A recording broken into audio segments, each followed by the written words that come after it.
Silipin naman natin ang dagsa ng deboto sa Plaza del Carmen sa Maynila para doon sa tradisyonal na dungaw. Nasa frontline ng balitang yan si Ria Fernandez. Ria, kamusta na ang kumpulan ng mga deboto dyan? Ruth, unti-unti nang napupuno ng mga debotong nakapulat dilaw itong Plaza del Carmen para sa Dungaw Rite. As of 2 p.m., nasa 10,000 na ang crowd estimate dito ayon sa Manila Police District San Sebastian Advanced Command Post.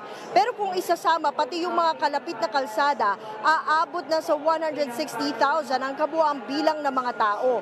Sinasabing may higit isang siglo na mula na mag-umpisa ang dungaw. Pero itinigil ito at ibinalik lang noong 2014. Naputol lang muli noong pandemya at ngayon 2025, ito na ang ikalawang taon na ilalabas ng San Sebastian Basilica ang Nuestra Señora del Carmen de San Sebastian para tanawin ang imahen ng Poong Nazareno. Dito hinihikayat ang mga mananampalataya na magdasal at magnilay-nilay sa pagmamahal at debosyon ng Birheng Maria. Pero kahit wala pa, sunod-sunod na yung pagrorosaryo dito sa likod natin ng simbahan. Inaasahang mas dadami pa ang tao rito habang papalapit ang andas. Meron namang mga nakaposting first aid station sakaling may mangailangan ng atensyong medikal.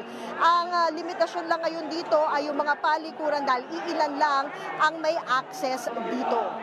Ruth, kasabay ng pagdami ng mga tao ay kaliwat kanan din yung mga basura. Kaya muling paalala ng mga otoridad, ligpitin yung mga kalat para hindi rin makadisgrasya sa mga namamanata. Ruth? Yan po ang Express Report ni Ria Fernandez. Mga kapatid, ako po si Ruth Cabal.